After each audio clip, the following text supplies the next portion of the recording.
Hello and welcome to the channel. Today we are going to start our first chapter that is sets. ठीक है, आज हम लोग sets पढ़ेंगे, sets की definition पढ़ेंगे. We will also see few examples. ठीक, उसके बाद हम लोग देखेंगे कि set को represent कैसे किया जाता है और हम लोग देखेंगे कि set को intervals में कैसे लिखा जाता है. Right? We'll do so many examples. We'll understand the types of sets. Okay, and also last but not the least, it's very important, which is the Venn diagram. हम लोग Venn diagram क्या होता है? Venn diagram is basically to represent the relationship between two sets. Okay, we will diagrammatically show the sets. तो वो जो diagrammatically representation होता है sets का, वो हम देखेंगे through Venn diagram. ठीक है, ये जो सर्कल सर्कल बनाया है ना, ये वेन डायग्राम है. ठीक है, will understand, don't worry, it's very very very simple chapter, बहुत बेसिक चैप्टर है और इससे सारे और चैप्टर भी हमारे रिलेट करते हैं. तो it is very important to understand the basic concept. Alright, चलो let's get started with the first concept. पहले हम समझते हैं सेट्स होते क्या है कुछ एग्जाम्पल्स के through.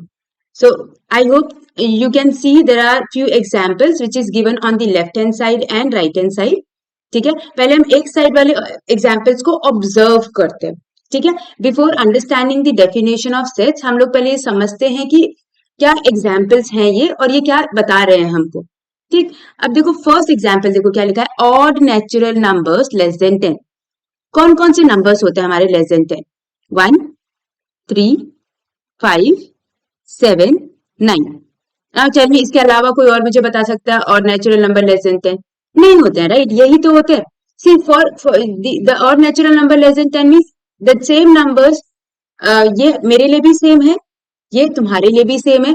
If I ask the other person, उसके लिए भी सेम ही होंगे, 1, 3, 5, 7, 9, राइट? तो ये जो चीज है ये क्या है? डिफाइंड चीज है, राइट? ये वेरी नहीं कर रही है. Same goes for the reverse of India. अब अगर कोई पूछेगा रिवर्स ऑफ इंडिया क्या कौन कौन से होते हैं, तो हमारे पास कौन से होते हैं? गंगा, सॉरी, हमारे पास कौन कौन से होते हैं? हमारे पास गंगा, ठीक है, और कौन से होते हैं हमारे पास? Brahmaputra, right? Brahmaputra. We also have कौन सी रिवर्स होते हैं? गोदावरी होती है, इंदस होता है, कृष्णा रिवर, कावेरी, बहुत सारी रिवर्स है.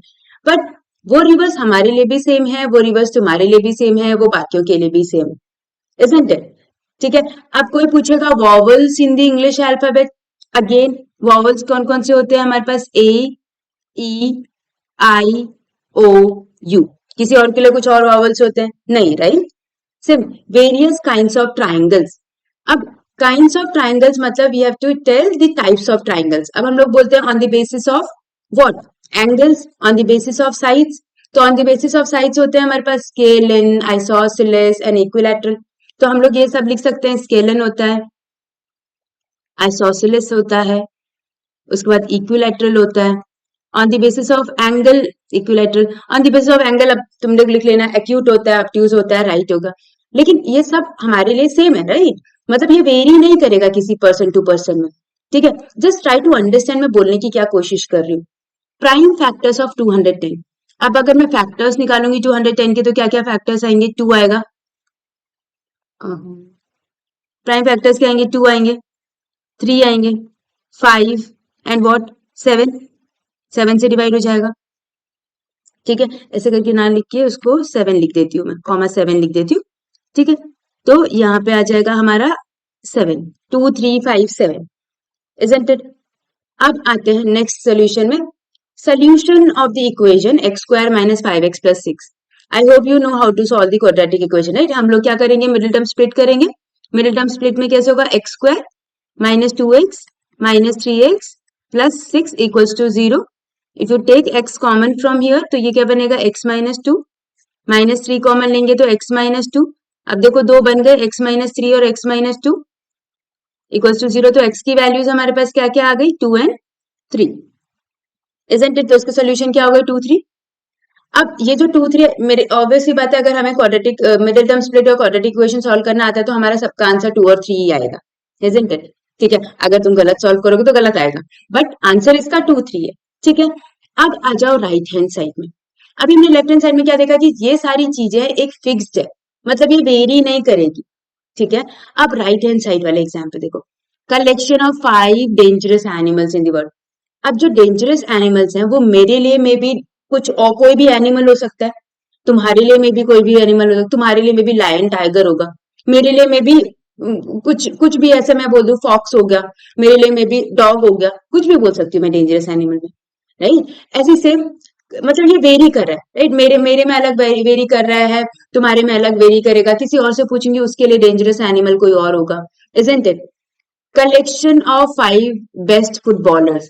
अब फुटबॉलर्स में हमारे पास जो फुटबॉलर होंगे, सेम अगेन मेरे लिए फुटबॉलर्स में भी कोई अलग होंगे, तुम्हारे लिए में भी फुटबॉलर, तुम्हारे जो भी प्लेयर होता है फेवरेट प्लेयर, तुम्हारे फेवरेट प्लेयर कोई और होगा, हर किसी में पर्सन टू पर्सन वेरी करेगा, right. Same collection of 10 best Bollywood movies.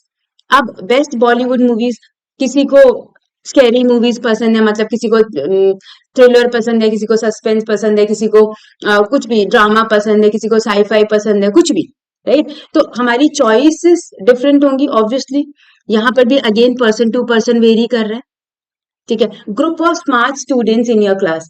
Again group of smart students, तुम्हारे लिए ग्रुप स्मार्ट का मतलब कुछ और होगा, मेरे लिए स्मार्ट का मतलब कुछ और होगा, मे बी मेरे लिए होगा कि जो अच्छा पढ़ता है, तुम्हारे लिए होगा कि जो अच्छा दिखता है, किसी और के लिए होगा कि जो अच्छा खेलता है ना। तो पर्सन टू पर्सन वेरी कर रहा है।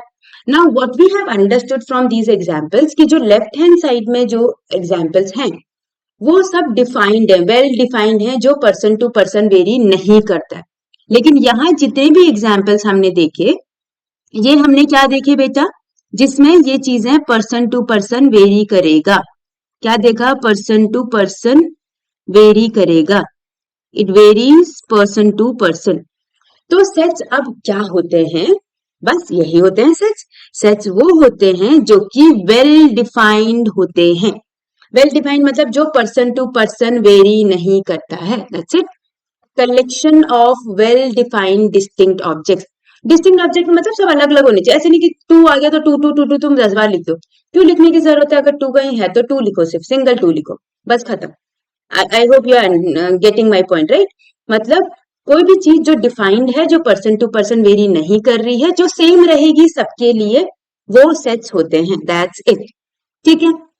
अच्छा, अब थोड़ी सी इसके बारे में कि सेट्स पढ़ क्यों रहे हैं। सेट्स इसलिए पढ़ रहे हैं क्योंकि ये बहुत इंपॉर्टेंट कंसेप्ट है, बेसिक कंसेप्ट है हमारे बाकी चैप्टर्स के लिए। और बाकी चैप्टर्स का मतलब हमारे जो रियल एक्चुअल यूज जो लाइफ में हम करते हैं वहां के लिए। लाइक रिलेशन फंक्शन हमारा एक चैप्टर है, हम वहां यूज करेंगे इसको।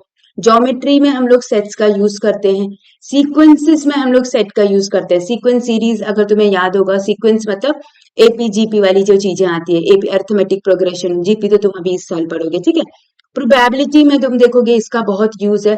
तो बहुत सारी चीजें हैं जहां sets as a basic building तुम्हारा प्रोवाइड करता है, ठीक है। And it is developed by Cantor, mister Cantor, ठीक है।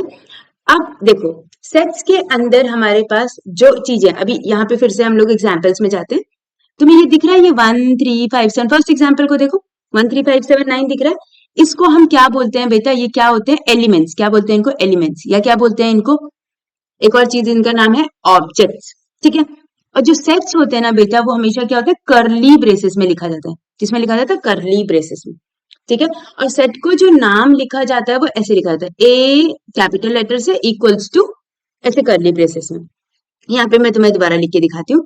अब जैसे मुझे कलेक्शन ऑफ ऐसे कुछ भी बोला है, कलेक्शन ऑफ वही सेम नेचुरल नंबर वाला ही बोलेंगे, तो हम कैसे लिखेंगे? ए इज इक्वल्स टू, ए मतलब मेरा सेट का नाम, तुम ABCD कुछ भी लिखो, 1 3 5 7 9 करली ब्रेसेस, खत्म। समझ में आ गया? ये 1 3 5 7 9 क्या है बेटा? एलिमेंट्स, ठीक है। मेंबर्स भी बोलते हैं, ऑब्जेक्ट्स भी बोलते हैं, कुछ भी बोल सकते हो। तो कर्ली ब्रेसेस में ही हमेशा सेट होना चाहिए, याद रखना।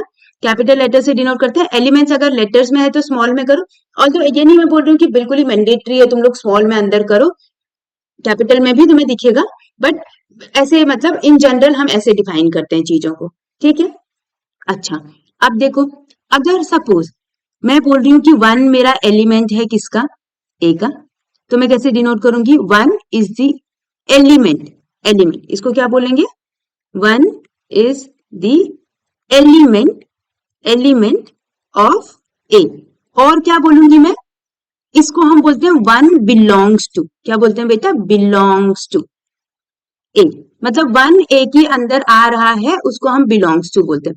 अगर कोई नहीं आ रहा है, लेट्स सपोज 10 है, 10 आ रहा है, ए के अंदर आ रहा है, नहीं आ रहा ना, तो ऐसे काट देंगे, ये कट कर दिया, जो क्या बोलेंगे इसको? Does not belong. ठीक है, तो हम कैसे पढ़ेंगे इसको? 10 डज नॉट बिलोंग टू ए। यहां तक की बात सबको समझ में आ गई होगी, अंडरस्टूड राइट? है ना? सेट्स क्या होते हैं? वेल डिफाइंड कलेक्शन और डिस्टिंक्ट ऑब्जेक्ट्स का। और इसको कैसे डिफाइन हम लोग कैसे लिखते हैं? कर्ली ब्रेसेस के अंदर, ठीक है, अंदर कॉमा कॉमा करके लिखो। और द रिप्रेजेंटेशन अभी मैं बताऊंगी, कैपिटल लेटर से डिनोट करते हैं, और हमारे पास ये जो सिंबल होता है, ई जैसा सिंबल होता है, ठीक है, उसको हम एलिमेंट बोलते हैं या बिलोंग्स टू बोलते हैं।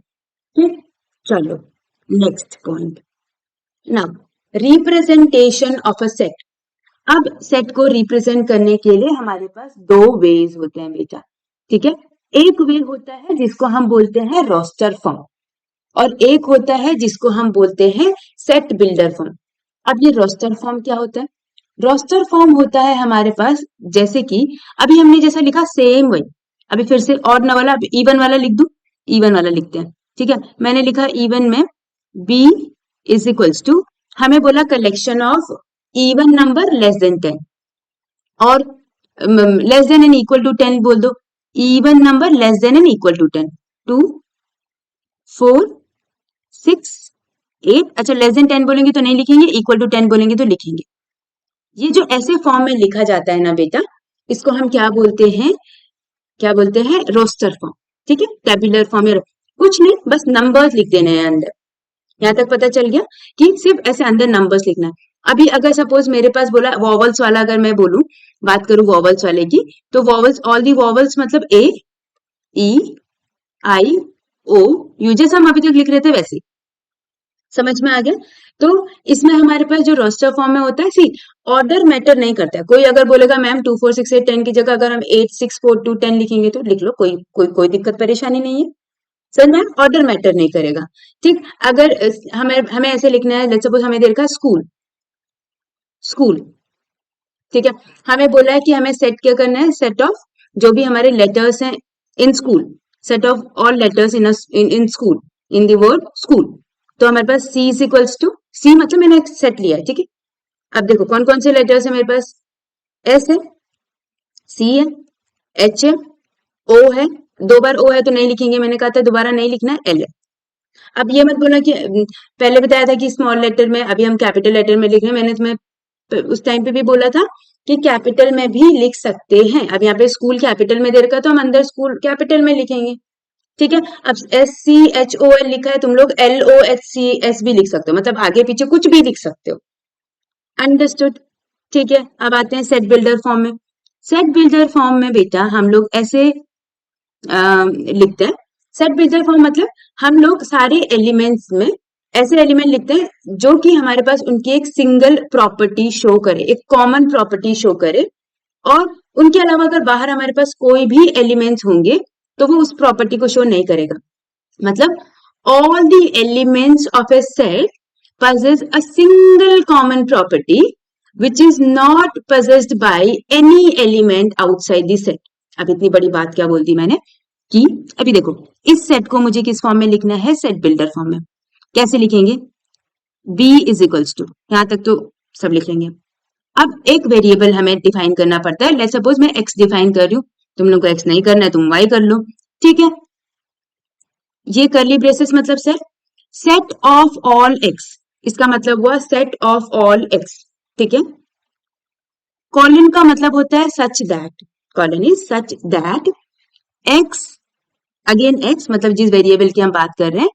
अब x कहाँ क्या बिलोंग कर रहा है बेटा? नेचुरल नंबर को बिलोंग कर रहा है, इवन नेचुरल नंबर, ठीक है। तो पहले हम क्या करेंगे? Even natural number is equals to 2n। 2n का मतलब 2 इंटू कोई भी नंबर होगा। यहां तक बात समझ में आई? और n क्या बिलोंग कर रहा है बेटा? नेचुरल नंबर को बिलोंग कर रहा है नेचुरल नंबर को हम n से लिखते हैं। अभी मैं तुम्हें बताऊंगी कि किस चीज को किससे डिनोट करते हैं। ठीक है। n हमारा क्या हो गया, नेचुरल नंबर को डिनोट कर रहा है। और देखो नेचुरल नंबर को डिनोट कर रहा है, लेकिन सारे नेचुरल नंबर नहीं है। कितने तक है हमारे पास, अगर मैं 2 को 5 से मल्टीप्लाई करूंगी 10 तक, सिर्फ वहीं तक तो है, उससे तो ज्यादा है नहीं, है ना। तो कहां से कहां तक के बीच में देखो, n कहां से कहां तक जा रहा है, 1 से जा रहा है, इक्वल टू भी लगाएंगे क्योंकि 1 इंक्लूड कर रहे हैं हम। और कहां तक जाएगा बेटा, 5 तक, क्योंकि 5 2 10 बन जाएगा। ऐसे तो हम कैसे पढ़ते हैं, इसको पढ़ने का तरीका एक बार सुनो। set of all x such that x is equals to 2n, where n is a natural number and n goes from 1 to n. बस समझ आया। आई नो थोड़ा सा लग रहा होगा कि ये क्या अजीब सा बता दिया, बट इट इज ओके। अभी हम लोग कंटिन्यूअसली यूज करेंगे ना इसको क्वेश्चन में, तो तुम्हें बहुत आराम से आ जाएगा।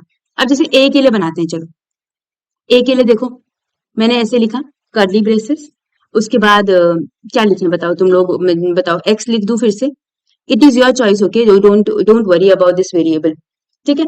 अब देखो मैंने क्या लिखा, set of all x such that x, अब एक्स क्या है मेरा, वॉवल ही तो है। अब हम इसको ऐसे इक्वल टू मैंने नहीं लिख सकते हैं, x is a vowel in the English alphabet,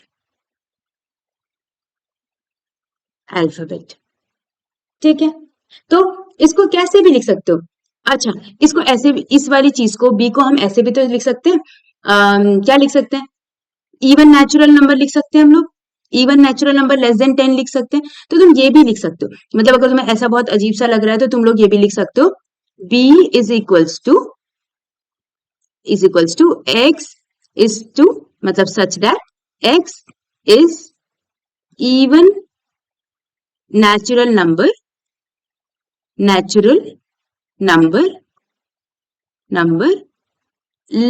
less than and equal to 10, that's it। ऐसे भी लिख सकते हो, मतलब it is your choice, but ये वाला ज्यादा प्रेफर करते हैं क्योंकि अभी क्वेश्चंस में भी ना तुम लोगों को ऐसे दिखेगा, ठीक है। तो तुम्हें you should know how to read this thing, alright. अब समझ में आ गया सब कुछ, ठीक है। अब आगे बढ़े, सेट बिल्डर फॉर्म हो गया हमारा, रोस्टर फॉर्म हो गया हमारा, ठीक है। तो अब पहले मैं ये बता देती हूँ कि हमारा जो जनरल कॉमनली यूज जो सेट है हमारे, अभी मैं कहती कि एन हमारा नेचुरल नंबर होता है, तो देखो बेटा एन जब भी आएगा तो उसको हम बोलते हैं set of all natural number, जहां पे भी ऐसे कैपिटल एन लिख देंगे, मतलब you don't have to write the complete term natural number, you just have to write N. Same integers के लिए जी लिख दो, रैशनल नंबर के लिए क्यू लिख दो, अगेन रियल नंबर्स के लिए आर। तो ये सारी चीजें, अगर होल नंबर आ गया, डब्ल्यू आ गया, तो उसके लिए वो किसके लिए होगा, होल नंबर के लिए, होल नंबर, ठीक है। ऐसे अगर किसी की चीज में ऊपर में प्लस आ गया, जैसे ये आगे लग गया गलती से, मैं जैसे क्यू प्लस है तो क्यू प्लस का मतलब हो गया पॉजिटिव रैशनल नंबर, ठीक है। अच्छा क्यू डैश होता, डैश का मतलब होता है क्या, इररैशनल नंबर, इररैशनल नंबर। तो ये सारी चीजें देख लो, तुम्हारे पास एन नेचुरल नंबर हो गया, होल नंबर हो गया, इंटीजर्स, ठीक है, और रैशनल नंबर पॉजिटिव, प्लस लग गया तो पॉजिटिव बोल दो, अदरवाइज नॉर्मल हमें बस यही पढ़ना है ऊपर वाली चीजें। समझ में आ गई यहाँ तक की बात, ठीक है, इट्स सिंपल। चलो आगे बढ़ते हैं। अब आता है टाइप्स ऑफ सेट्स, अब ये इंपॉर्टेंट चीज आ गई, types of sets. Types of sets में सबसे पहला सेट क्या दे रखा है बेटा हमको, एम्प्टी सेट्स, ठीक है। एम्प्टी सेट क्या होता है, एम्प्टी का नाम मतलब ही क्या हो गया, एम्प्टी का मतलब खाली सेट, मतलब उसके अंदर कुछ नहीं है ना। अब कुछ नहीं है का मतलब क्या हुआ, कि कुछ ऐसे सेट्स जहां पर मैं बोलूं कि इसके अंदर हमारा कुछ नहीं आ रहा है। Let's suppose I have what, set of apples, ठीक है, set of apples in the basket of oranges, oranges की बास्केट में एप्पल का होना नॉट पॉसिबल, कहां से आएगा ऑरेंज के, तुम गलती से डाल दो या फिर तुम जानबूझ के डाल दो, वो अलग चीज है, ठीक है। ऐसे बोल सकते हैं हम एम्प्टी सेट को, या फिर हम किसको बोल सकते हैं empty set, natural number less then 1। अब बताओ नेचुरल नंबर लेस देन 1 बताओ, ये तो हुआ ही नहीं ना, वन ही तो सबसे छोटा नेचुरल नंबर है, उससे नीचे अगर मैं जाऊंगी तो वो तो कोई नेचुरल नंबर होगा ही नहीं, अगर जीरो इंक्लूड करूंगी तो वो तो होल नंबर बन गया। तो ये इस सेट को क्या बोलते हैं, एम्प्टी सेट। तो एम्प्टी सेट को हम लोग वॉइड सेट भी बोलते हैं, ठीक है। डिनोट करते हैं हम इसको 5 से, और ऐसे डिनोट कर दो, अच्छा, 5 को ऐसे सेट होता है लेकिन इसको डालते नहीं है कर्ली ब्रेसेस में, ठीक है, खाली कर्ली ब्रेसेस छोड़ दो, ठीक है। मैंने क्या बोला, कौन कौन से सेट हो गए, जैसे एम्प्टी सेट का एग्जाम्पल देते हैं, तो एग्जाम्पल क्या हो गया हमारे पास, set of all natural number less then, क्या बोलूं, 1, लेस देन 1 में हमारे कोई नेचुरल नंबर आएगा बताओ, नहीं, है ना। अच्छा, नेचुरल नंबर बिटवीन 3 एंड 4, कुछ नेचुरल नंबर ही नहीं है। Natural number between 3 and 4, between 3 and 4, ये भी नहीं है ना। तो ये सारी चीजें जहां पर तुम्हारा आंसर तुम्हें ऐसा लग रहा है कि ये है ही नहीं, मतलब इसके अंदर कुछ आएगा ही नहीं, वो सारी चीजें क्या हो गई, हमारा एम्प्टी सेट हो गया। यहां तक बात सबको समझ में आ गई। इसको वॉइड सेट बोलते हैं, इसे 5 से डिनोट करते हैं और ऐसे कर्ली ब्रेसेस के डिनोट करते हैं। मतलब अगर मेरे को डेफिनेशन ही बोलनी है इतना, डेफिनेशन क्या बोलेंगे हम डेफिनेशन में, set which does not contain any element, क्या, does not contain any element. यहां तक बात समझ में आ गई, मतलब हमारा एम्प्टी सेट समझ में आ गया ना कि क्या है, ठीक है। चलो अब आते हैं नेक्स्ट, सिंगलटन सेट। क्या होता है सिंगलटन सेट? सिंगलटन सेट का मतलब नेम से क्या पता चल रहा है, सिंगल, अकेला होना चाहिए, मतलब एक ही होना चाहिए इसमें, ठीक है। इसमें इसका मतलब हुआ only one element, only one element, ठीक। अब जैसे कि क्या एग्जाम्पल क्या है, एग्जाम्पल इज व्हाट, एग्जाम्पल बताओ बताओ फटाफट बताओ, इवन प्राइम नंबर, बोल सकती हूँ मैं इवन प्राइम नंबर, एक ही तो इवन प्राइम नंबर है मेरे पास, कौन सा इवन प्राइम नंबर है मेरे पास, यस 2, ठीक है। ये क्या हो जाएगा हमारे पास, सिंगलटन सेट। और a natural number between 3 and 5, देखो नेचुरल नंबर बिटवीन 3 एंड 5, अब बताओ 3 और 5 के बीच में कौन सा नेचुरल नंबर है, एक ही तो है अकेला, 4। आया समझ में सबको, सिंगलटन नाम से पता चला एक ही एलिमेंट होना चाहिए, एम्प्टी जिसके अंदर कुछ नहीं होना चाहिए, ठीक है। यहां तक की बात क्लियर हो गई। अब आते हैं नेक्स्ट, फाइनाइट सेट। फाइनाइट नाम से क्या पता चल रहा है बेटा, कि जिसको, जो कि फाइनाइट है, मतलब जो नंबर ऑफ एलिमेंट्स है हम लोग गिन सकते हैं, ठीक है। एक डेफिनेट नंबर, एक डेफिनेट नंबर है इसके अंदर, डेफिनेट नंबर ऑफ एलिमेंट्स है इसके अंदर, ठीक है। डेफिनेट नंबर ऑफ एलिमेंट्स है मतलब क्या हुआ, मुझे बोलेंगे कि फॉर एग्जाम्पल अगर मुझे किसी ने बोला सेट ऑफ और collection of all natural number less then कितना, लेस देन बोला मुझे, सपोज बोल दिया मुझे 10। अब देखो 10 से कम वाले नेचुरल नंबर कौन कौन से होंगे बेटा, मुझे बताओ क्या क्या होगा, a इज इक्वल्स टू क्या होगा, 1 2 3 4 5 6 7 8 और 9, यही तो होगा, है ना। Collection of natural number less than 10, तो ये अब इसमें मैं चीजें गिन पा रही हूँ ना, इसको हम क्या बोलेंगे, फाइनाइट सेट। समझ में आया, जहां पर हम चीजें गिन पाते हैं वो फाइनाइट सेट हो गया, ठीक है। और a set of what, integers less than कितना, और नहीं, ऐसे बोलेंगे सेट ऑफ इंटीजर्स फ्रॉम कितना, -1 to 5, ऐसे बोल लो, ठीक है। मतलब हमें नेगेटिव वाली वैल्यूज भी देनी पड़ेंगी ना, तो ये सारी चीजें क्या हो गई हमारा फाइनाइट सेट, मतलब फाइनाइट सेट में चीजें हम गिन पा रहे हैं। अभी देखो इसमें कितना कितने हैं इसमें सेट में, 1 2 3 4 5 6 7 8 9, 9 है ना। तो अगर पूछेंगे how many elements are there in a finite set, तो कितने एलिमेंट्स दिख रहे हैं बेटा इसमें, 9 एलिमेंट्स। तो हम लिखते हैं इसको, मैं पेन चेंज करती हूँ पहले, इसमें हम क्या लिखेंगे, n A is equals to what, 9। अब ये एन मतलब नंबर ऑफ एलिमेंट्स, क्या बता रहा है ये, नंबर ऑफ एलिमेंट्स इन ए, इसको हम बोलते क्या है बेटा, कार्डियनैलिटी, कार्डियनैलिटी, ठीक है। कार्डिनैलिटी क्या होता है, कार्डिनैलिटी होता है कितने नंबर ऑफ सेट्स प्रेजेंट हैं हमारे में, ठीक है, कितने नंबर ऑफ एलिमेंट्स प्रेजेंट है, कितने नंबर ऑफ एलिमेंट्स प्रेजेंट हैं एक पर्टिकुलर सेट में, ठीक है। तो अगर कोई पूछेगा कार्डिनैलिटी किसी भी, जैसे कार्डिनैलिटी सिंगलटन सेट की कार्डिनैलिटी बताओ, 1, एक ही तो है, एम्प्टी सेट में तो कुछ है ही नहीं, है ना। फाइनाइट सेट में जितने एलिमेंट्स आएंगे वो कार्डिनैलिटी। अब आता है इनफाइनाइट सेट। इनफाइनाइट सेट में मतलब देखो फाइनाइट में डेफिनेट नंबर, इसमें नॉन डेफिनेट नंबर्स मतलब जिसमें हमारे पास डिफाइंड ही नहीं है। डिफाइंड ही नहीं है का मतलब, अब जैसे मैं बोलूंगी set of all natural number, set of all natural number, अब बताओ नेचुरल नंबर तो मेरा कहाँ से शुरू होगा, 1 से शुरू होगा, 2 से शुरू होगा, डॉट डॉट डॉट जाता रहेगा जाता रहेगा। तो ये सारा ये जो पूरा मेरा सेट बनेगा ये क्या हो जाएगा, इनफाइनाइट सेट हो जाएगा। ठीक है, जहां पे हमारा एंड पॉइंट नहीं आएगा, सेट ऑफ ऑल और नेचुरल नंबर और set of all integer, set of all real numbers, ये सारे क्या हो जाएंगे, इनफाइनाइट सेट्स हो जाएंगे। यहाँ तक की बात क्लियर हो गई, राइट? अब समझ में आ गई यहाँ तक, मतलब फाइनाइट जिसको हम गिन सकते हैं, डेफिनेट वैल्यूज हैं, इनफाइनाइट जो इनडेफिनेट है। ठीक है, अब आते हैं इक्वल सेट्स। इक्वल सेट्स का मतलब क्या होता है बेटा, इक्वल सेट्स का मतलब जब सेट मतलब जो एलिमेंट्स है, एलिमेंट्स आर सेम, और जो कार्डिनैलिटी है, कार्डिनैलिटी है, कार्डिनैलिटी वो क्या है, इक्वल है। ये किसमें, जब दो सेट की हम बात कर रहे हैं, we are talking about two sets, ये टू सेट्स है। जब हमारे पास कोई दो सेट्स हैं, उन सेट में जो जो एलिमेंट्स है हमारे पास, वो एलिमेंट क्या है, वो एलिमेंट सेम है और वो एलिमेंट हमारे पास इक्वल है। मतलब अभी लेट्स सपोज मेरे पास मुझे बोला a इज इक्वल्स टू 2 3 4 और मुझे b की वैल्यू कितनी दे रखी है, 3 2 4।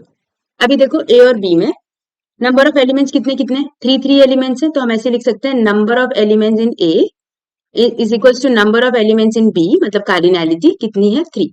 और कौन कौन से एलिमेंट्स हैं बेटा, 2 3 एंड 4।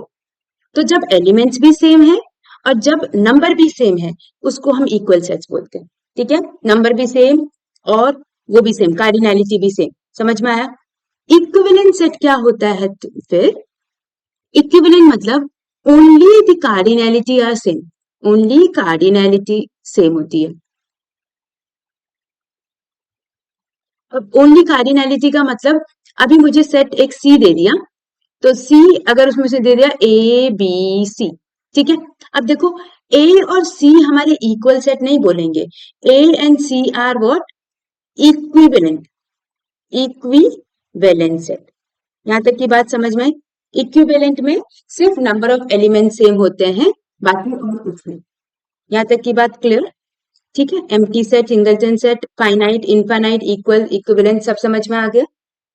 चलो गुड। अब आते हैं हम नेक्स्ट में। देखो नेक्स्ट है हमारे पास सबसेट। अब सबसेट क्या होते हैं, सबसेट्स, अब लेट्स सपोज एग्जांपल से समझते हैं। अगर मेरे पास एक सेट है 1 and 2, ठीक, दूसरा सेट ले लेते हैं 1, ओह सॉरी कहाँ गया मेरा सेट,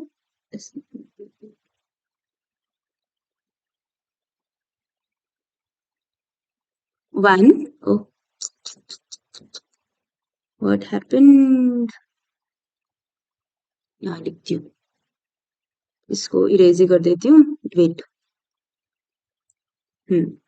यहाँ लिखती हूँ थोड़ा सा नीचे। हाँ, बी क्या हो गया मेरे पास, 1 2 3, ठीक है, यहां तक बात क्लियर हो गई, 1 2 1 2 3। अब अगर देखो ए के सारे एलिमेंट्स तुम्हें किस में दिख रहे हैं, बी में दिख रहे हैं, isn't it? All elements of A are present in B, ये बोल सकते हैं, ठीक है। जब हमारे पास सारे एलिमेंट्स ए के बी में प्रेजेंट होते हैं, तो हम बोलते हैं A is a subset of B। समझ में आया? A is a subset of B। अच्छा बेटा, अभी तुम्हें दो चीजें दिखेंगी, एक जगह सिंबल तुम्हें ऐसे दिखेगा, एक जगह सिंबल तुम्हें ऐसे दिखेगा। मैं तुम्हें दोनों का मीनिंग अभी थोड़ी देर में बताती हूँ, ठीक है। एक ऐसे दिखता है, सिंगल सी जैसा बनता है, एक उसके नीचे इक्वल टू लगाते हैं, ठीक है, ये मैं अभी थोड़ी देर में बताती हूँ। तो पहले हम यही समझ लेते हैं कि A is a subset of B, ऐसे लिखते हैं, ठीक है। मतलब क्या बोला, कब बोला मैंने, ये होता है if all the elements of A present in B, then we can say that A is a subset of B, ठीक है। तो सारे एलिमेंट्स आ गए, इसको हम सबसेट बोलेंगे। अब सपोज मेरे पास क्या हुआ, A की वैल्यू इज 1 2 3 और B की वैल्यू इज 3 2 1, ठीक है, अब इसमें बताओ, ए की वैल्यू 1 2 3 है, बी की वैल्यू 3 2 1 है। हम क्या बोलेंगे, all elements of A is there in B and all elements of B are there in A. सारे एलिमेंट्स ए के बी में हैं, बी के ए में हैं। तो इसका मतलब हम ये बोल सकते हैं ए बी का सबसेट है। We can also say that B A का सबसेट है, बोला जा सकता है।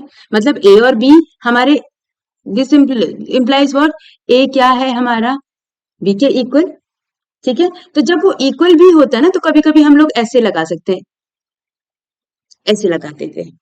ठीक है, कहीं कहीं पे वो उसको सबसेट बोलते हैं, कहीं कहीं पे वो इक्वल टू आ जाता है। ठीक है, तो अगर हमारे पास, अब देखो, अब प्रॉपर समझो कि अगर हमारे पास ए सबसेट है बी का, लेकिन ए बी के इक्वल नहीं है, जैसे इन फर्स्ट केस, है ना, इसको हम क्या बोलते हैं, प्रॉपर सबसेट। बेटा समझ में आ गया, प्रॉपर सबसेट मतलब when A is actually a subset only, A is not equal to B. ठीक है, सारे एलिमेंट्स ए के बी में है लेकिन बी के ए में नहीं है, तो वो प्रॉपर सबसेट आ जाता है। ठीक है, अच्छा, हमारा हर एक, देखो, ए का ही सबसेट हो सकता है, ये पता चला कैसे, मतलब every subset is a, every set is a subset of itself, every set is a subset of itself. मतलब ए का ही सबसेट ए हो सकता है, क्यों नहीं हो सकता, अगर ए में 1 2 3 है, इसमें भी 1 2 3 है, तो सबसेट हो गया ना। यहां तक बात समझ में आ गई। ठीक है, और एक और चीज, नल हमेशा सबसेट होता है हर एक सेट का, हर एक सेट का। ठीक है, अभी मैंने ए लिखा है, लेट्स सपोज बी भी होगा तो नल बी का भी सबसेट होगा। ठीक है, ये दो चीजें बहुत इंपॉर्टेंट है। ओके, ना सुपर सेट क्या होता है, सुपर सेट उल्टा पढ़ो बेटा इसको। अब जैसे A is a subset of B, तो हम लोग क्या पढ़ेंगे, B is a superset. अगर ए क्या है हमारे पास, अगर ए क्या है हमारे पास, ये क्या है, सबसेट है, सबसेट ऑफ बी, तो बी क्या है, super set of A. Super, जो बड़ा वाला है वो सुपर सेट है, और कुछ नहीं। यहां तक बात समझ में आ गई, subset, super set, proper subset. ठीक है, क्लियर। अच्छा, अगर कोई चीज सबसेट नहीं होता तो, लेट्स सपोज अगर मेरा एक भी एलिमेंट, कोई एक एलिमेंट है जो सेम नहीं है, मतलब लेट्स सपोज मेरे पास P दे दिया 1 2 3, मुझे Q दे दिया 2 3 4 5। अब P सबसेट है Q का या नहीं है। अब पहले चीज देखो कि P में 2 3 तो है जो कि Q में है, लेकिन P में 1 भी तो है जो Q में नहीं है, तो P हम सबसेट नहीं बोलेंगे, तो P is not a subset of Q। जब नॉट लगाना होता है तो ऐसे कट मारना पड़ता है। यहां तक बात समझ में आ गई, नॉट अ सबसेट। ठीक है, प्रॉपर सेट समझ में आ गया। प्रॉपर सेट मतलब जब वो इक्वल नहीं होते हैं, सिर्फ सबसेट होता है। ठीक है, मतलब एक सेट छोटा होगा, एक सेट बड़ा होगा। ठीक है, सुपर सेट का मतलब उसको हम उल्टा कर देंगे, जो बड़ा वाला सेट होगा वो सुपर सेट हो जाएगा। ठीक, चलो, अब आता है हमारे पास नेक्स्ट, इंटरवल्स। इंटरवल्स क्या है, देखो, इंटरवल में बेसिकली हमारे पास, अब अगर मुझे एक लाइन दे रखी है, ठीक है, मैं एक लाइन बना देती हूँ। अब हमें बोला है जो x की वैल्यू है वो कहां से कहां तक जा रही है, मुझे बोला x की वैल्यू 2 से लेकर 5 तक जा रही है। ठीक है, मुझे बोला 2 और 5 तक जा रही है, लेकिन 2 और 5 इंक्लूड नहीं है। क्या बोला, 2 और 5 इंक्लूड नहीं है, तो नहीं का मतलब हुआ x is greater than 2, x is less than 5, लेकिन इक्वल नहीं है। तो लेट्स सपोज मेरा 2 यहाँ है, 3 4 5, ऐसे 6 यहाँ होगा, यहाँ पीछे 1 होगा नंबर लाइन में। 2 इंक्लूड नहीं है बेटा, तो हम लोग क्या करते हैं, हम लोग उस पे हम सर्कल बना देते हैं। ठीक है, एक सर्कल, और 5 पे एक सर्कल, और ये लाइन बन गई मेरी। ठीक है, मतलब between 2 and 5, but 2 and 5 are not included, उसको हम क्या बोलते हैं, ओपन इंटरवल। कैसे रिप्रेजेंट करते हैं, small bracket 2, small bracket 5, all numbers between 2 and 5 except 2 and 5। ठीक है, यहां तक बात क्लियर हो गई। अब आते हैं क्लोज इंटरवल। अब तो समझ में हो गया, आ गया होगा, जहां पे इंक्लूडेड नहीं है वो ओपन, जहां पर हम इंक्लूड कर देंगे वो क्लोज। अब देखो अगेन, 2 एंड 5 इंक्लूडेड, इंक्लूडेड आ गया, इंक्लूड हो गया। नंबर लाइन फिर से 1 2 3 4 5 6। ठीक है, इंक्लूड कर दो इनको, कहां से कहां तक 2 और 5। अच्छा, इंक्लूड करेंगे तो देखो डार्क सर्कल, आंखों वाला डार्क सर्कल नहीं है, ठीक है, ये वाला सर्कल, ठीक, डार्क कर दो सर्कल को और ये लाइन ड्रॉ कर दो, it's a straight line, okay. तो अब देखो, मतलब हमारा क्या इक्वल टू है, तो स्क्वायर ब्रैकेट बेटा, स्क्वायर ब्रैकेट, स्क्वायर ब्रैकेट, खत्म, दोनों साइड में स्क्वायर ब्रैकेट, इंक्लूड नहीं है स्मॉल ब्रैकेट, इंक्लूड है स्क्वायर ब्रैकेट, ठीक है, यहां तक क्लियर।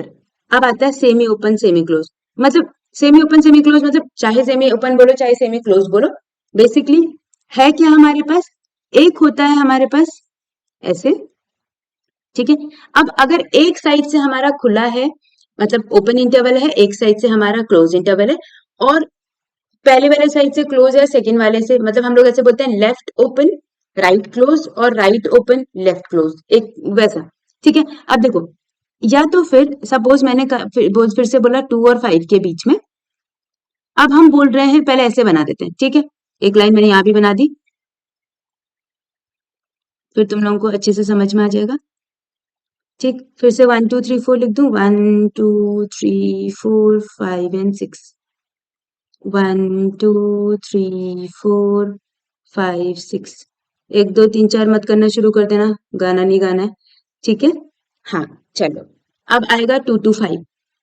देखो, अगर मैं बोल रही हूं क्या, left open right closed, left open का मतलब जो लेफ्ट वाला नंबर है उसको इंक्लूड नहीं करना है, तो इसको इंक्लूड नहीं करेंगे, 2 को इंक्लूड नहीं करेंगे, और 5 को इंक्लूड करेंगे, और इसके बीच का नंबर, तो जो इंक्लूड नहीं करते हैं क्या करते हैं, वेरी नाइस, तुम्हें पता है, स्मॉल ब्रैकेट लगाएंगे, और 5 को इंक्लूड करेंगे तो यहाँ इक्वल टू लगाएंगे पहले, और यहाँ स्क्वायर ब्रैकेट लगाएंगे, ठीक है। अब यहाँ पर आ जाओ, इसमें आ जाएगा क्या, लेफ्ट, उल्टा लिखो, लेफ्ट ओपन था उधर तो क्या लिखेंगे, क्लोज्ड, राइट ओपन, यहां तक बात समझ में आई, left close right open, left close मतलब 2 को क्लोज कर दो, 2 को क्लोज कर दो, 5 को ओपन कर दो, ऐसे सर्कल बना दो, यहाँ इसको इक्वल टू बना दो, और यहाँ लाइन ज्वाइन कर दो। अब बताओ ब्रैकेट बताओ, अब तो तुम स्मार्ट हो गए हो, है ना, करो फिर, स्क्वायर ब्रैकेट आ गया और यहाँ पर स्मॉल ब्रैकेट आ गया, दैट्स इट, ठीक है, अंडरस्टूड, ऑल राइट, यहाँ तक सारी बातें क्लियर, ठीक है। तो नेक्स्ट आते हैं हम लोग, अच्छा, नेक्स्ट में देखो हमारे पास क्या है, यूनिवर्सल सेट। यूनिवर्सल सेट क्या होता है, यूनिवर्सल सेट हमारे पास वो सेट होता है जो कि सारे एलिमेंट्स को कवर करता है, एक पर्टिकुलर उसके, मतलब एक पर्टिकुलर सेट के, लेट्स सपोज अभी एक सैंपल देखें, अभी अगर तुम लोग रहते हो मुंबई में, ठीक है, मुंबई किसके अंदर आता है, इंडिया के अंदर आता है ना, तो इंडिया यूनिवर्सल सेट हो गया मुंबई के लिए। ऐसे अगर तुम मुंबई की किसी पर्टिकुलर जगह में रहते हो, और ऐसे करते हैं, मुंबई किसके अंदर रहता है, महाराष्ट्र, तो महाराष्ट्र भी क्या हो गया, यूनिवर्सल सेट हो गया। ऐसे ही सेम, महाराष्ट्र से बड़ा तुम कोई और रीजन ले लो, तो वो भी यूनिवर्सल सेट हो गया, इंडिया भी यूनिवर्सल सेट हो गया, इवन ऐसा हम वर्ड ले लेते तो वर्ड भी यूनिवर्सल सेट हो गया। तो यूनिवर्सल सेट कोई भी सेट हो सकता है जो उस, मतलब उन एलिमेंट्स को कंटेन करता है और उससे बड़ा हो, ठीक है। और अगर हम नंबर्स में समझते हैं तो ए की वैल्यू लेट्स सपोज 1 2 3, और अगर मैं बोलूं मेरा बी है, उसमें आ रखा है हमारा 1 2 3 4 5 6, तो बी मेरा यूनिवर्सल सेट हो जाएगा ए के लिए, और तो यूनिवर्सल सेट को हम लोग यू से डिनोट करते हैं, ठीक है। तो यूनिवर्सल सेट मतलब सारे एलिमेंट्स को कंटेन करना, और वो तो कंटेन करने ही, और उससे ज्यादा भी हो सकते हैं उसमें, यहाँ तक यूनिवर्सल सेट समझ में आ गया, ठीक है। अब आता है very very very important topic, Venn diagram, ठीक है। वेन डायग्राम क्या होता है बेटा, वेन डायग्राम मतलब, पहले तो ये वेन नाम क्यों पड़ा, वेन बेसिकली जो जिन्होंने इनको डिस्कवर किया था उनका नाम जॉन वेन था, ठीक है। तो उन्होंने बोला कि एक डायग्राम होगा जिसमें हमारे पास कुछ रेक्टेंगल्स होंगे और कुछ क्लोज्ड कर्व्स होंगे, मतलब जनरली हमारे पास सर्कल्स होंगे, ठीक है। वो सर्कल्स की हेल्प से हम लोग रिप्रेजेंट करेंगे कि किसी भी दो सेट के बीच में, तीन सेट के बीच में, या फिर नंबर ऑफ सेट्स के बीच में क्या रिलेशन है, ये उन्होंने बात बताई थी, ठीक है। अब वेन डायग्राम में बेसिकली देखो, एक पहले हम एक ये रेक्टेंगल बनाएंगे, ये रेक्टेंगल क्या शो करता है बेटा, ये रेक्टेंगल शो करता है यूनिवर्स और यूनिवर्सल सेट। ठीक है, इसके अंदर अगर मैंने एक सर्कल बना दिया तो ये सर्कल हमारा क्या शो कर रहा है, एक सेट। क्या शो कर रहा है, एक सेट। अब ऊपर वाली चीज को हम देखते हैं, ऊपर वाले में इस बी की जगह पे यू लिख देती हूँ तो it be easier for me, है ना। तो यहाँ पे मैंने लिखा यू, इसी को ही रिप्रेजेंट कर देते हैं। अब देखो, अगर रिप्रेजेंट करना हो तो मैंने देखो ए में क्या है 1 2 3, अगर मेरा ये सेट ए है तो मैंने 1 2 3 कहाँ डालना है, अंदर डालना है 1 2 3, इसके अंदर आ गए।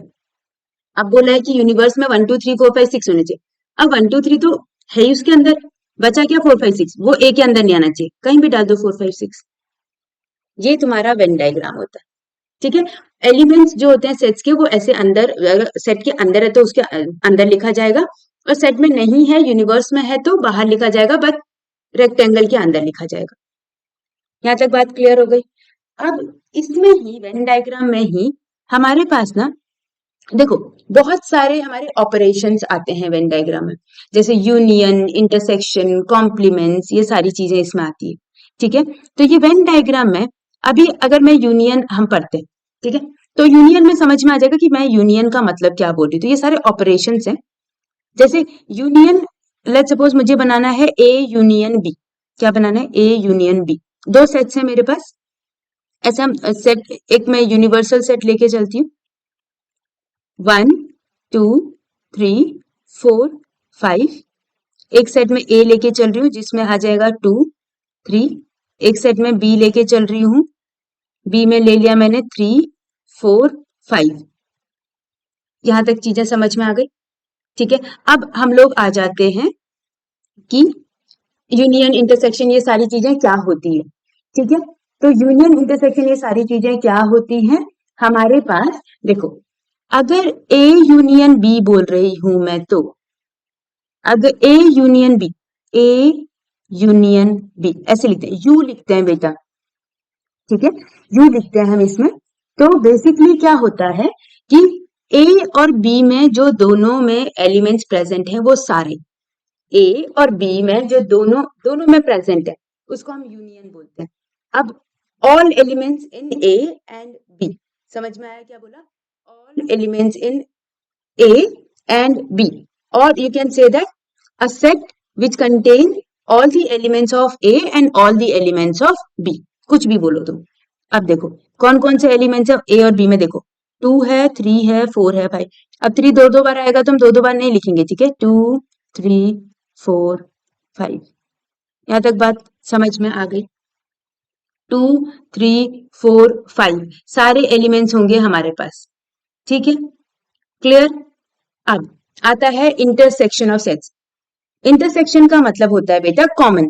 इसमें ऑल एलिमेंट्स लिख देती हूँ मैं, तुम लोगों को इजी पड़ जाएगा। ऑल एलिमेंट्स, इसमें क्या आता है, कॉमन।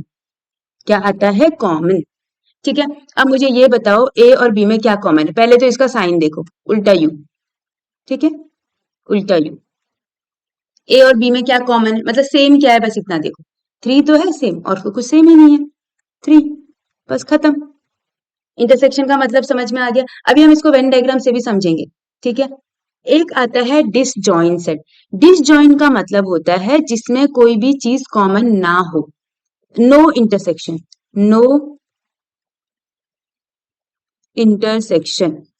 मतलब अगर सपोज एक सेट होता है मेरे पास सी, उस सेट में होता हमारे पास 4,5। तो अब मुझे ये बताओ कि 4 और 5, सॉरी, ए और सी में क्या सेम है, ए और सी में क्या सेम है कुछ सेम नहीं है। तो ए इंटरसेक्शन सी क्या होगा, कुछ भी नहीं। तो नल लिखेंगे हम इसको, नल, है ना। तो डिसजॉइंट सेट आया समझ में, मतलब उसमें कुछ कॉमन नहीं है। फिर आता है हमारे पास क्या, डिफरेंस ऑफ सेट्स।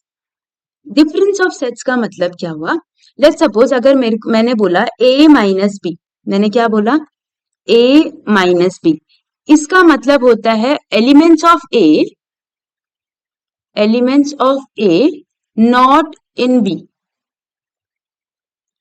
ठीक है, कोई भी एलिमेंट जो ए के हो लेकिन बी में ना हो, मतलब कॉमन भी ना हो, उसको हम बोलते हैं, या फिर ए ओनली भी बोल सकते हैं, और हम क्या बोल सकते हैं, ए ओनली। अच्छा मुझे बताओ ए माइनस बी की वैल्यू, ए में है, बी में कॉमन ना हो या बी में ना हो, बताना जरा क्या बनेगा। सिर्फ 2 ही तो है, 3 तो बी में आ गया ना, तो 3 हम नहीं लेते। और बी में 4 5 है, बी में कुछ भी हो हमें कोई फर्क नहीं पड़ता है, सिर्फ ए के एलिमेंट चाहिए, तो ए का एलिमेंट 2 हो गया। और इस सेट को क्या बोलते हैं जिसमें एक आता है, अभी बताया था, सिंगलटन सेट। ठीक है, सिंगलटन सेट। अब अच्छा चलो, तुम लोग इतने इंटेलिजेंट हो ही गए हो, तो बताओ मुझे B minus A. B minus A का मतलब बी ओनली, जो all the elements of B which are not there in A. तो बताओ 3 आएगा कि नहीं आएगा, पहले ये बताओ। नहीं आएगा, करेक्ट। क्यों? क्योंकि ए में है। तो कौन कौन से आएंगे, 4 5, 2 आएगा नहीं, क्योंकि 2 तो बी में है ही नहीं, 2 तो ए का पार्ट है। यहां तक क्लियर हो गया, वेरी नाइस। अब बचा हमारे पास क्या, कॉम्प्लीमेंट ऑफ अ सेट। ये वाला कॉम्प्लीमेंट ऑफ अ सेट इधर कर रही हूं मैं, ठीक है। चलो, कॉम्प्लीमेंट का मतलब एक्सेप्ट दैट सेट। कैसे रिप्रेजेंट करते हैं पहले ये देख लेते हैं। ए कॉम्प्लीमेंट, डैश मारते हैं ऊपर, इसका मतलब एक्सेप्ट ए। इसका मतलब क्या हुआ, एक्सेप्ट, एक्सेप्ट ए, ए को छोड़कर बाकी सब। अब क्या बनेगा कॉम्प्लीमेंट ऑफ ए, बताओ। अब कहां से देखें कि ए को छोड़कर ऐसे कौन से एलिमेंट्स है, कहां से देखें, इसे देखना होता है यूनिवर्सल सेट से। ठीक है, अब देखो ए में क्या है बेटा, 2,3, तो 2 और 3 को छोड़कर बाकी सब हो जाएंगे क्या, कॉम्प्लीमेंट। ठीक है, मतलब बाकी सेट ए कॉम्प्लीमेंट का पार्ट, 1 4 और 5। समझ में आ गया कॉम्प्लीमेंट का मतलब। ऐसे अगर बी कॉम्प्लीमेंट बोलेंगे तो 3 4 5 को छोड़कर यूनिवर्स से ही उठाना है, तो क्या बचेगा, 1 2। अंडरस्टूड सारी चीजें। अब इसको समझते हैं वेन डायग्राम में। चलो one by one, Venn diagram. Venn diagram में देखो, अगर सपोज ये मेरे पास एक रेक्टेंगल है, अब हमें बोला है ये ए है, ये बी है, ठीक है। इसका यहाँ पे मैं लिख देती हूँ, ये यूनिवर्सल सेट है, बार बार बताने की जरूरत नहीं होगी। ये ए है, ये बी है फिलहाल के लिए, ठीक है। अब देखो बेटा, पहले हम ना पीछे जाते हैं, पीछे एग्जाम्पल से देखते हैं। हमारे पास ए में 2 3 था और उसमें 3 4 5 था, और 3 कॉमन है। 3 क्या है, ए और बी में कॉमन है, तो कॉमन वाला पार्ट तो ये है ना, तो मैं यहाँ 3 लिखूं। यहाँ तक बात समझ में आई, 3 कहाँ लिखूं, ठीक है। अब देखो 2, इसमें 2 था, इसमें 3 4 5 था कहीं, और यूनिवर्स में 1 2 3 4 5 था, तो यूनिवर्स यहाँ। अभी सी का नहीं बता रही क्योंकि फिर 3 वाला थोड़ा सा कॉम्प्लेक्स होगा, पहले 2 से समझते हैं, ठीक है। अब हमें क्या बोला है क्वेश्चन में, अगर बोला गया ए यूनियन बी निकालने के लिए, यूनियन मतलब क्या बताया था बेटा, जो सब में हूं, all elements of A and B, है ना। अब देखो हमारा आंसर क्या आया था, all elements of A B का मतलब हुआ कौन कौन सी चीजें आ गई थी। आंसर क्या आया था हमारा, 2 3 4 5। देखो 2 3 4 5 का है, 2 3 4। इसका मतलब क्या पार्ट हो जाएगा हमारे पास यहाँ पर, ये वाला पोर्शन हो जाएगा बेटा, ये वाला पोर्शन। एक सेकेंड, हाइलाइटर से हाईलाइट कर दूं, ये वाला, वो थोड़ा बाहर चला गया, बट ये वाला पोर्शन, ठीक है। ये पोर्शन, ये पोर्शन, ये पोर्शन थोड़ा सा बाहर चला गया, वो मतलब समझ जाओ तुम, ठीक है। ये वाला पोर्शन, ये क्या है, ए यूनियन बी। यहां तक की बात समझ में आ गई। अब हम करते हैं क्या, ए इंटरसेक्शन बी। ये सर्कल, ये सर्कल, ये 3 था, ये 2 था, ये 4 था, ये 5 था, ये 1 था। ए बी अभी भी वही सेट है। इंटरसेक्शन का क्या मतलब, क्या बताया था बेटा मैंने, इंटरसेक्शन का मतलब, ए इंटरसेक्शन मतलब जो कॉमन है। कॉमन क्या दिख रहा है तुम्हें उसमें, बिल्कुल कॉमन दिख रहा है हमको तो कुछ चीज, क्या दिख रहा है, 3, है ना, जो दोनों में सेम है। ये हमारा ए इंटरसेक्शन भी हो गया। देखो हमारा आंसर पीछे भी तो 3 आया था, क्या आया था, 3 आया था, राइट। चलो गुड। अब आते हैं हम नेक्स्ट, डिसजॉइंट सेट। डिसजॉइंट का मतलब मैंने क्या बताया था, देखो अब हम एक ए बनाते, ए बी नहीं बना रही हूं मैं, ए और सी। ए था मेरे पास क्या, 2 और 3, और इसमें 4 5 था, और 1 हमारा यूनिवर्स में है। देखो सी में 4 5 है, तो कुछ कॉमन ही नहीं है। ये मेरा ए है, ये मेरा सी है, और यहाँ पे 4 5 अलग से है, 1 कहीं यहाँ था। अब देखो कुछ कॉमन ही नहीं आ रहा है मेरे पास, है ना। इसको हम क्या बोलते हैं बेटा, डिसजॉइंट सेट, ठीक है। अब आते हैं हमारे पास क्या, कॉम्प्लीमेंट। तो पहले मैं सिर्फ सिंगल का कॉम्प्लीमेंट लेके चल रही हूँ, ऐसे तुम्हारे पास तुम 2 का भी कर सकते हो। लेट्स सपोज ये ए है, मेरे पास यहाँ 2 और 3 था, और यहाँ 1 4 5 ऐसे कहीं था, है ना। अब अगर मुझे ए कॉम्प्लीमेंट निकालना हो तो ए कॉम्प्लीमेंट मतलब मैंने क्या बोला था, ए को छोड़कर सब कुछ, ए को छोड़कर सब कुछ, ए ये है तो ए को छोड़कर ये वाला पोर्शन। देखो तो कौन कौन से नंबर हमारे कलर हो गए, 1 4 5। देखो पीछे देखो कौन कौन से नंबर थे, 1 4 5। आया कि नहीं आया, है ना। एक लास्ट हमारा और क्या था, डिफरेंस। डिफरेंस ऑफ सेट का मतलब क्या हुआ बेटा, डिफरेंस ऑफ सेट का मतलब हुआ, लेट्स सपोज ये मेरा ए है, ये मेरा बी है, ए बी, ठीक है। अब मेरा नंबर फिर से लिख लो, यहाँ 2 था, यहाँ 3 था, 4 था, 5 था, 1 था, ये यूनिवर्स है। हमें बोला है ए ओनली जो बी में ना हो, ए ओनली जो बी में ना हो, तो ये वाला पोर्शन ओनली, ए माइनस बी सिर्फ ये पोर्शन होता है, समझ में आया, जो बी में नहीं है, ओनली 2, ठीक है। पता चला क्या बोल रही हूं मैं, ए माइनस बी कौन सा पोर्शन होता है, ये वाला पोर्शन। अच्छा अगर मुझसे कोई पूछेगा कि बी माइनस ए क्या होता है, तो ये वाला मैं इस कलर से कर रही हूँ, ठीक है, ये बी माइनस ए होता है।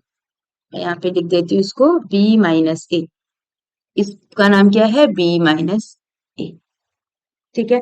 ओनली ए ओनली बी उधर वाला। यहाँ तक की बात क्लियर, वेन डायग्राम क्लियर हो गया, बहुत अच्छे से समझ में आ गया, चलो गुड। अब these are the laws of algebra of sets. देखो सबसे पहला लॉ क्या है, idempotent law. Idempotent law मतलब ए यूनियन ए ही होता है। चलो एग्जांपल देख लेते हैं, ए की वैल्यू देखो क्या है, 1 2, ठीक है, ऐसे लग रहा है मेरा फेवरेट ही 1 2 हो गया, 1 2 1 2 3, है ना। अब इसको इसी से यूनियन करना है, तो बेटा मेरा दूसरा भी क्या है, 1 2 ही है। तो अगर मैं इसको इसी से यूनियन करूंगी तो मैंने क्या कहा था, सारे एलिमेंट्स, तो आंसर तो मेरा 1 2 ही आएगा ना, ए यूनियन बी में, सॉरी ए यूनियन ए में सेम ही आएगा। तो देखो आंसर क्या आएगा, ए। इवन इंटरसेक्शन में कॉमन भी तो सेम ही है मेरे पास, तो आंसर क्या आएगा, ए। समझ में आ गया, इसको आइडेंपोटेंट बोलते हैं। आइडेंटिटी लॉ का मतलब क्या हुआ कि अगर मैं ए को नल से यूनियन करूं, अब देखो ए में 1 2 है, नल मतलब कुछ नहीं है, और यूनियन का मतलब होता है हमें दोनों उठाने हैं। तो मैंने 1 2 तो उठाया एक तरफ से, अब दूसरी तरफ से मैंने उठाने चली तो मेरे पास कुछ था ही नहीं, तो मेरे हाथ में क्या रहा, 1 2 ही तो रहा। आया समझ में, एक बैग में 1 2 था, एक बैग में कुछ नहीं था। मैंने एक बैग से 1 2 उठाया, दूसरे बैग में हाथ डाला, उसमें से कुछ नहीं था, तो मेरे बैग में हाथ में क्या है, कितना रहेगा, 1 2, तो ए आंसर है ना। इंटरसेक्शन का मतलब होता है कॉमन, ए में था 1 2 और यूनिवर्स में है 1 2 से लेकर 100 तक नंबर। अब हम बोल रहे हैं कॉमन क्या है, 1 2 और 1 से 1 2 और 100 पूरा, तो क्या कॉमन है, ए ही तो कॉमन है ना, मतलब 1 2 ही तो कॉमन है। यहाँ तक बात समझ में आ गई, ठीक है। चलो कम्यूटेटिव लॉ, कम्यूटेटिव बचपन में जो हम पढ़ते थे याद है, A plus B is equal to B plus A, मतलब 5 प्लस 2 इज 7, 2 प्लस 5 इज 7 से ए यूनियन बी करो चाहे बी यूनियन ए करो, बात तो एक ही हुई ना, सेम ही तो हुआ। ऐसी ए इंटरसेक्शन बी करो चाहे बी इंटरसेक्शन ए करो, एक ही बात हुई, कोई फर्क नहीं पड़ता है। एसोसिएटिव, अगेन ये भी वही वाला रूल है, ए प्लस फिर ब्रैकेट में बी प्लस सी करो, चाहे ए प्लस बी पहले करो फिर प्लस सी कर दो, मतलब चाहे तुम बी यूनियन सी करो फिर ए को बाद में करो। अभी लेट्स सपोज मेरे पास ए है 1 2, है ना, बी है 2 3 और सी है 3 4। पहले क्या बोला है, A union B union C, तो मैंने क्या किया, A union B union C क्या आया मेरे पास, 2 3 4, बी यूनियन सी क्या बनेगा मेरे पास, 2 3 4, ठीक है। इसको ऐसे करके कर लो, 2 3 4। अब ए में 1 2 है, बी में 2 3, मतलब बी यूनियन सी में 2 3 4 है, तो उनका यूनियन कितना आ जाएगा बेटा, 1 2 3 4। ये फर्स्ट पार्ट। अब दूसरा वाला कर लेते हैं, ए यूनियन बी पहले करेंगे फिर यूनियन सी करेंगे। ए यूनियन बी में कितना आएगा मेरे पास, देखो 1, ये यूनियन है, एक फिर 1 2 और 3, 1 2 3, और यूनियन सी करेंगे मतलब 3 4। करो इसको सेम करो, 1 2 3 4, आ गया सेम, है ना। ऐसे तुम इंटरसेक्शन के लिए भी कर लोगे, same as it is ditto ही है, ठीक है। मतलब इंटरसेक्शन है तो चाहे पहले वाले को करो चाहे बाद वाले को करो, बात तो एक ही हुई, है ना। अब आता है डिस्ट्रीब्यूटिव लॉ, सेम ये भी वही वाला है जैसे हम पहले पढ़ते थे कि ए मल्टीप्लाई करते थे बी प्लस सी, तो वो अंदर लेके जाते थे। मतलब देखो हम क्या कर रहे हैं, ए यूनियन बी, फिर ये जो पार्ट है ना इसको बीच में लाएंगे और फिर ए यूनियन सी। समझ में आया क्या क्या, ऐसे A intersection B, A intersection C और बीच में यूनियन, मतलब ये डिस्ट्रीब्यूटिव लॉ है, ठीक है। अगर तुम यहाँ अप्लाई करोगे A union B intersection C, ये है तुम्हारे पास एक साइड, और दूसरी साइड क्या है, A union B intersection A union C. अब देखो इसमें, देखो A union B intersection C, A मतलब क्या हुआ 1 2, union B intersection C, B और सी में कॉमन क्या है, कॉमन 3, तो इनका यूनियन कितना बनेगा बेटा 1 2 3। यहां तक बात क्लियर। ए यूनियन बी, आ जाओ ए यूनियन बी, इन दोनों में यूनियन क्या बनेगा 1 2 3, फिर इंटरसेक्शन का sign A union C, A union C 1 2 3 4, 1 2 3 4, common बताओ फटाफट, कॉमन 1 2 3 आया, सेम सेम आ गया। ऐसे तुम नीचे वाले का भी कर लोगे, आई एम श्योर तुम लोग कर लोगे, बहुत ही सिंपल है, बहुत ही सिंपल, ठीक है। De Morgan's law, De Morgan's law बेटा क्या बताता है कि अगर ए यूनियन बी का कॉम्प्लीमेंट किसके इक्वल होना चाहिए, A complement intersection B complement. अब ये इंपॉर्टेंट है, देखो देखो कैसे, यहाँ पे किसको इरेज करूं, ये वाली चीज इरेज कर दो, ठीक है, ये तो हो गया ना, इरेज कर रही हूँ मैं सारी चीजें और सिर्फ वैल्यूज रहने दे रही हूँ, ए और बी की वैल्यूज हमें चाहिए और कुछ नहीं चाहिए हमको, ठीक है। अब देखो हमें क्या बोला हुआ, सबसे पहली चीज एक हमें यूनिवर्स लेना पड़ेगा इसमें, क्योंकि कॉम्प्लीमेंट आ गया तो एक यूनिवर्स ले लेते हैं, 1 2 3 4 5, ठीक, ये यूनिवर्स है मेरा। अच्छा अब देखो क्या बोला हुआ है, सबसे पहले ए यूनियन बी का कॉम्प्लीमेंट, पहले ए यूनियन बी निकालते हैं। ए यूनियन बी क्या निकलेगा बेटा 1 2 3, ए यूनियन बी क्या निकलेगा, यहाँ लिखा है मैंने 1 2 3। अब उसका कॉम्प्लीमेंट क्या निकलेगा, कॉम्प्लीमेंट मतलब उसको छोड़ के, यूनिवर्स में ढूंढो 1 2 3 को छोड़ के क्या बचेगा मेरे पास 4 5, ठीक है। अब इसको हम करते हैं दूसरा RHS, A complement B complement का इंटरसेक्शन। ए कॉम्प्लीमेंट बताओ, 1 2 को छोड़ के क्या लिखूं 3 4 5, इंटरसेक्शन बी को, बी में 2 3 को छोड़ के क्या लिखूं 1 4 5। अब बताओ इन दोनों में कॉमन क्या आ रहा है 4 5, see I am getting 4 5, I am getting 4 5। अब समझ में आया कैसे, अगर इसको वेन डायग्राम से देखेंगे ना हम, तो भी देखो वेन डायग्राम से मैं एक बताऊंगी, फिर दूसरा वाला इज योर होमवर्क, ठीक है, खुद से करना है। ये ए है, ये बी है, ये ए है, ये बी है। पहला वाला पार्ट क्या बोला हुआ है बेटा, ए यूनियन बी, ठीक, ए यूनियन बी क्या हो, ए यूनियन बी का कॉम्प्लीमेंट, पहले ए यूनियन बी निकाल रही हूँ। ए यूनियन बी क्या बताया था, ये ग्रीन वाला, इसको बोला इसको छोड़ के बाकी सबको ए यूनियन बी कॉम्प्लीमेंट, तो अब हाईलाइटर से कर देती हूँ, इसको छोड़ के सारा क्या होगा, मतलब मेरा एक्चुअल जो होगा वो क्या होगा, ये होगा मेरा एक्चुअल क्या है, ये वाला पार्ट है, तो ये वाला पोर्शन ये है, समझ में आ गया है ना, यहाँ तक की बात समझ में आई। अब मुझे बोला है ये एलएचएस है, क्या है एलएचएस, अब आरएचएस कर लेते हैं। आरएचएस में देखो ये ए बी, सबसे पहले तो ए कॉम्प्लीमेंट, चलो पहले मैं पेन से कर रही हूँ, ए कॉम्प्लीमेंट का मतलब ए को छोड़कर, देखो ए वाला गोला छोड़ के मैंने सब तरफ लाइन मार दी है, ए वाला गोला छोड़ा है ना, दिख रहा है, ए का गोला छोड़ दिया मैंने। अब बोला है बी कॉम्प्लीमेंट, तो दूसरे कलर से करती हूँ, बी कॉम्प्लीमेंट क्या होगा, बी कॉम्प्लीमेंट, बी कॉम्प्लीमेंट हुआ बी को छोड़ के सब कुछ, ये कलर दिख नहीं रहा है ना, ये वाला कलर होपफुली दिख जाए, हाँ ये है बी कॉम्प्लीमेंट, बी को छोड़कर सब कुछ, ये बी को छोड़कर सब कुछ। अब बेटा इसमें मुझे कॉमन बताना, जहां पे तुम्हें ऐसा पेन दिख रहा है पर्पल पर्पल और वो भी क्या ऑरेंज ऑरेंज सा कलर, बताना जरा, उसको मैं हाईलाइट करूं, देखो दिख रहा है ये वाला पोर्शन नहीं दिख रहा है ओनली, जो जो जो कॉमन है, ये वाला पोर्शन तो दिख रहा है, ये वाला पोर्शन, इजंट इट, देखो दोनों सेम है कि नहीं है ना, सेम आ गए दोनों, ये वाला पार्ट सेम आ गया दोनों का दोनों, ये वाला इन द सेंस ये पूरा का पूरा पार्ट, ठीक है, आई बात समझ में। अब ये इंटरसेक्शन वाला तुम्हारा होमवर्क होगा, ठीक है, चलो बढ़िया। Okay, properties of complement of sets. Properties क्या है कॉम्प्लीमेंट ऑफ सेट? कॉम्प्लीमेंट अभी समझ में आ गया, उसको छोड़कर बाकी सब दुनिया में, ठीक है। तो कॉम्प्लीमेंट लॉज क्या क्या होते हैं हमारे पास?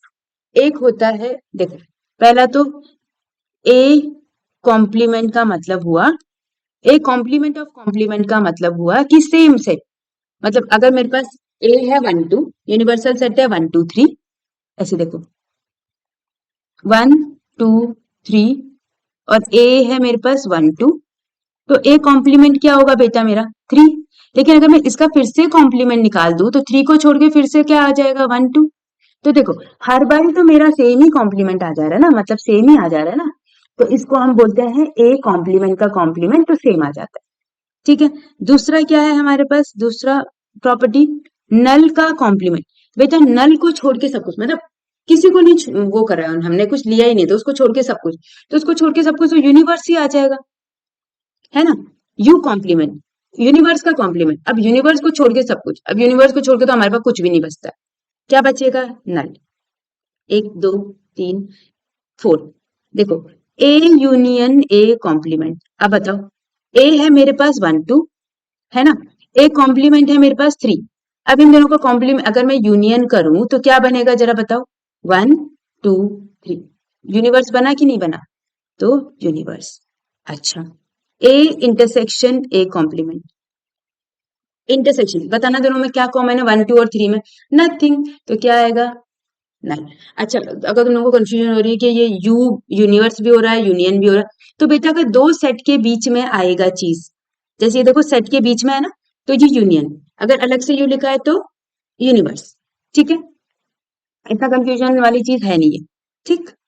चलो नेक्स्ट है symmetric difference of two set. Symmetric difference का मतलब होता है, ऐसे हम इसको डिनोट करते हैं, let's suppose A symmetric difference B, इसको हम लिखते कैसे हैं? A minus B union B minus A minus B union B minus A, set of elements which do not belong to both A and B, जो दोनों से belong नहीं करते हैं। चलो एक बार वेन डायग्राम पे आ जाते हैं, हर चीज में वेन डायग्राम पे आ जाया करो, ठीक है।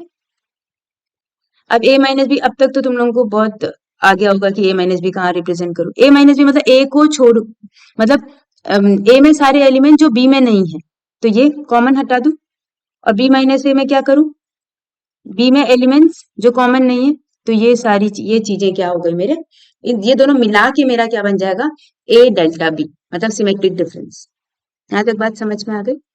A minus B B minus ए, ठीक है। इसमें हम लिख सकते हैं कि जो x है set of all x belongs to what, I mean does not belongs to what? A intersection B, ऐसे लिख लो इसको, एक ही बात हुई, है ना। चलो नेक्स्ट है, कुछ इंपॉर्टेंट फॉर्मूलाज है हमारे पास। देखो ये फॉर्मूला बेसिकली तुम लोगों को कुछ ऐसे जो भी वर्ड प्रॉब्लम्स होते हैं उसको सॉल्व करने में हेल्प करेगा। A minus B intersection C, तो हम क्या करते हैं? A minus B intersection A minus C, वही डिस्ट्रीब्यूटिव प्रॉपर्टी टाइप, ठीक है। A minus B union C, फिर से सेम चीज यूनियन लग जाएगा बीच में, ठीक। तुम लोग कुछ एग्जाम्पल लेके करो, ये एग्जाम्पल लेके if you solve some questions तो यू अंडरस्टैंड कैसे आया है ये चीज। N A union B, n मतलब number of elements in A union B which is equals to number of elements in A, number of elements in B and minus number of elements जो हमारे common है, ठीक है। मतलब समझ में आया क्या बोल रही हूँ? इसके लिए देखो वेन डायग्राम, हर चीज के लिए वेन डायग्राम समझो, ठीक है। ये ए, ये बी, ए बी। अभी देखो ए में क्या आएगा? ए मतलब पूरा का पूरा number of elements A, A only A नहीं बोला है, ए। अब नंबर ऑफ एलिमेंट्स बी के लिए चलते हैं, बी के लिए आ जाएगा ग्रीन, ये ग्रीन। तुम्हें दिख रहा है जो बीच वाला पोर्शन है ना वो 2 बार आ गया, रेड से भी आ गया ग्रीन से भी आ गया, तो हमें एक बार माइनस करना पड़ेगा ना, तभी तो यूनियन कैसे बनेगी? यूनियन का मतलब ए बी, यूनियन का मतलब क्या हो गया? ये मैं किस कलर से करूं, ऑरेंज से कर दूं, ये ए यूनियन बी है। तो बेटा जो बीच वाला पोर्शन है ना वो 2 बार थोड़ी आना चाहिए, एक बार, इसीलिए हम एक बार इसको माइनस करते हैं। अब समझ में आ गया, ठीक है। अगर ए इंटरसेक्शन बी नल है, इसको हम क्या बोलते थे? Disjoint set. क्या बोलते थे? Disjoint set. तो इसमें देखो नल वो वाला चीज हट जाएगा, तो फॉर्मूला ऊपर वाले फॉर्मूला Na+NP हो गया। ठीक है, Na-B number of elements in A-B। अब A-B ओनली ए वाला पार्ट, तो A- जो कॉमन है हमने समझा था कि वो हटा देंगे। ठीक है, अगर 3 सेट्स होंगे तो 3 सेट के लिए A-B-C, फिर जो कॉमन है A-B-B-C और C में हमारा कॉमन हट जाएगा, और जो तीनों में कॉमन है उसको हम ऐड कर देंगे। ठीक है, बहुत सारे वर्ड प्रॉब्लम्स तुमको मिलेंगे, वैसे ये पुरानी वाली बुक्स में होते थे, मतलब जब पीछे वाला सिलेबस चलता था। अब तो हमारे पास न्यू रिवाइज सिलेबस आ गया, तो उसमें ये सारी चीजें ये हटा दिए, बट फिर भी ये छोटी छोटी चीजें हैं जो तुम्हें पता होनी चाहिए। ठीक है, आई hope you guys understood today's class. ये बेसिक कंसेप्ट है सेट्स पे। ठीक है, कुछ चीजें जो तुम्हें नहीं पता चली होंगी, कोई बात नहीं, वो धीरे धीरे हम क्वेश्चंस करेंगे ना बेटा, तो वहां पे बहुत अच्छे से समझ में आ जाते। ठीक है, चलो, thank you so much. Keep learning, keep growing, keep evolving. Alright, bye bye.